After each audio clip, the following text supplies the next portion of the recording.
Bismillahirrahmanirrahim. Assalamualaikum warahmatullahi wabarakatuh.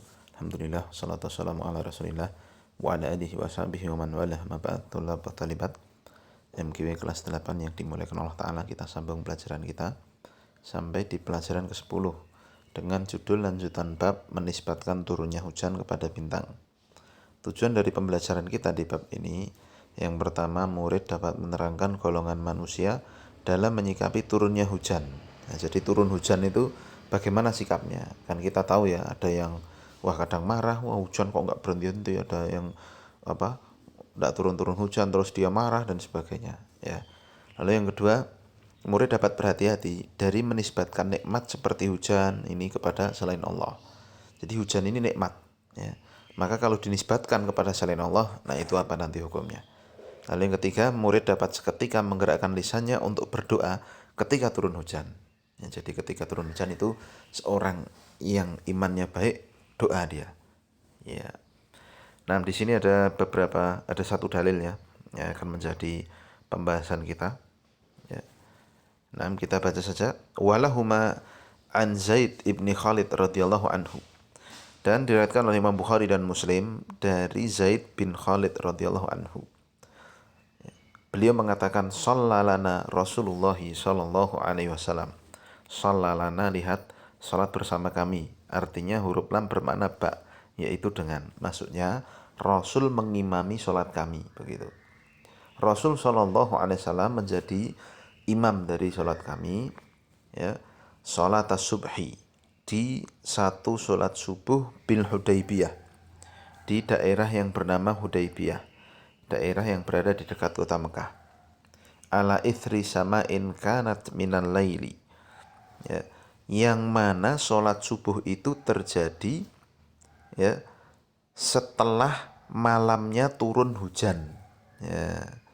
Jadi tadi malamnya turun hujan ya, ithri sama itu setelah turunnya hujan dari langit. Misalkan ya, malamnya hujan, lalu subuhnya itu sholat, begitu. Bisa terbayang kan? Nah, demikian pula ini.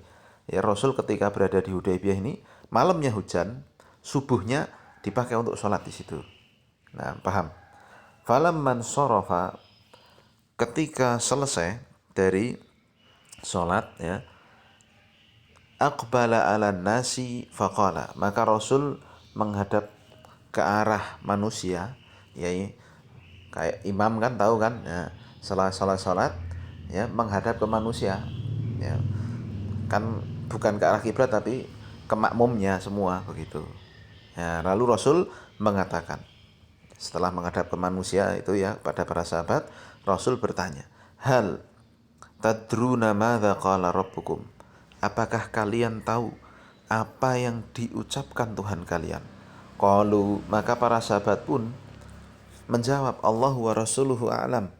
Ya, lihat, kalimat ini diucapkan ketika Rasul masih hidup. Adapun setelah beliau meninggal, maka hanya dikatakan Allahu a'lam, begitu.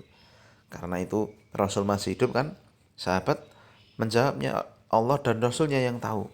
Kalau sekarang kita hanya boleh ngomongnya wallahu a'lam kan, begitu.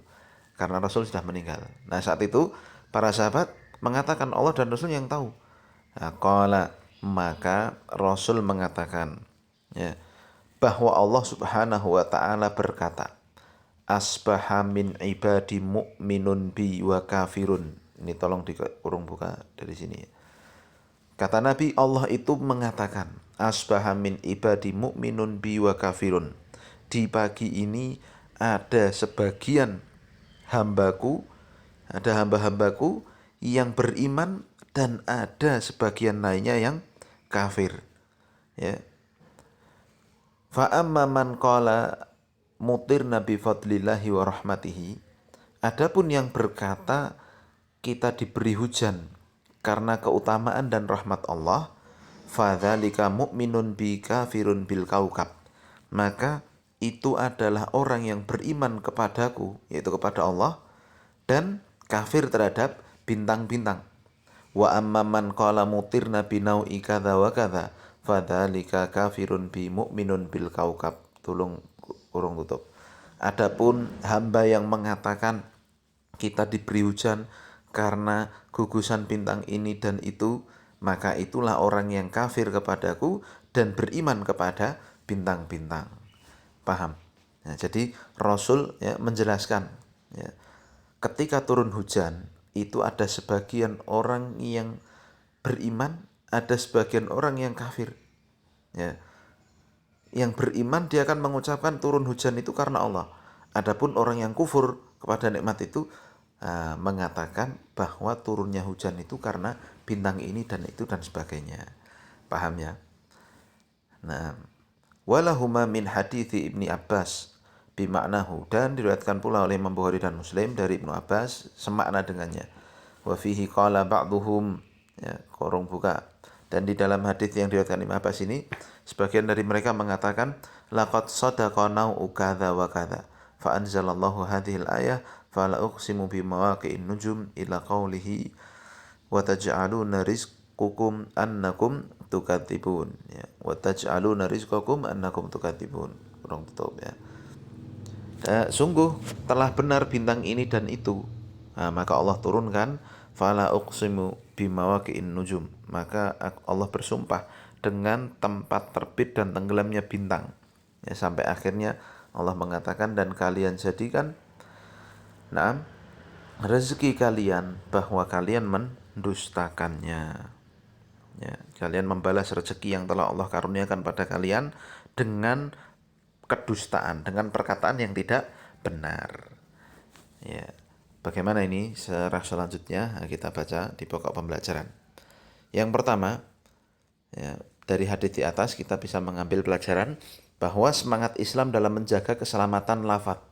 Lihat, maksudnya lafaz itu omongan saja di dalam Islam itu sangat diperhatikan. Lihat, Rasul SAW dan para sahabat mengerjakan sholat subuh di Hudaybiyah setelah turun hujan pada malam harinya. Kemudian beliau menghadapkan wajahnya yang mulia kepada para sahabat dan melontarkan permasalahan dengan bentuk tanya jawab supaya lebih tandas pada jiwa dan lebih dipahami. Maka Rasul bertanya, apakah kalian tahu apa yang diucapkan Tuhan kalian? Maka para sahabat pun mengatakan, Allah wa Rasuluhu alam. Tidak tahu, Allah dan Rasulnya yang lebih tahu. Nah, maka Nabi menjelaskan bahwa Allah mengatakan asbaha min ibadi mu'minun bi kafirun, ya, sampai akhir tadi. Jadi maksudnya ya, ketika satu ya, Rasul itu ketika mau ngajari orang dengan lafaz yang paling dipahami, kan tanya jawab. Lalu ketika sahabat tidak tahu, mereka kemudian tidak ngeyel, tidak golek-golek, tapi ini lafaz yang diucapkan Allah wa Rasuluhu a'lam. Paham ya? Kemudian yang kedua, manusia terbagi menjadi mukmin dan kafir. Setelah beliau menerangkan bahwa manusia terbagi menjadi mukmin dan kafir, maka beliau rinci hal itu. Ya, terkait dengan hujan ini. Yang pertama, siapa yang menisbatkan hujan pada Allah dan menyandarkannya kepada Allah semata, serta bersyukur pada Allah atas nikmat hujan itu, dengan mengatakan sungguhnya kami mendapatkan hujan karena keutamaan dan rahmat Allah, maka orang tersebut orang yang beriman pada Allah dan kafir terhadap bintang. Adapun yang kedua, siapa yang menisbatkan dan menyandarkan hujan pada kedudukan bulan tertentu, dengan mengatakan, oh kami dapat hujan ini karena kedudukan bulan ini dan itu. Oh kami dapat hujan ini karena memang ini bulan Maret, bulan turunnya hujan, ya, atau yang semisal, maka orang ini telah kafir terhadap Allah dan beriman kepada gugusan bintang itu. Ya. Nah, kan ada ya orang yang kadang memprediksi begini begitu, memastikan, ya, karena gugusan bintang ini pasti akan begini, akan begini. Nah, itulah ya yang kufur. Lalu yang ketiga, ya, orang pertama adalah orang yang bertauhid dan ikhlas. Sedangkan orang kedua adalah orang kafir. Bisa kufur kecil kalau dia meyakini bahwa bintang tersebut hanya menjadi sebab. Nih tolong kasih garis bawah. Kufur kecil ya, kalau hanya menjadi sebab turunnya hujan. Ini hukumnya kufur kecil. Jadi karena ada bintang itu turun hujan misalnya begitu. Nah, bisa jadi kufur besar kalau dia meyakini bahwa bintang tersebutlah yang menurunkan hujan. Ya, ini seperti keyakinannya orang-orang Jepang, orang-orang Korea, ya, orang-orang Yunani ya, yang mereka mengatakan wah ini yang ngatur semuanya adalah matahari katanya. Makanya mereka nyembah matahari. Paham kan? Nah, Nah, jadi itu kekufuran. Lalu yang ketiga, pembahasan yang ketiga, wajib menisbatkan semua nikmat pada Allah. Turunnya hujan merupakan nikmat dan kebaikan Allah yang sangat besar pada hambanya. Karena banyak manfaat yang besar terkandung pada hujan. Maka wajib menisbatkan nikmat hujan ini hanya pada Allah Ta'ala. Dialah yang memberikan keutamaan pada para hamba siang dan malam.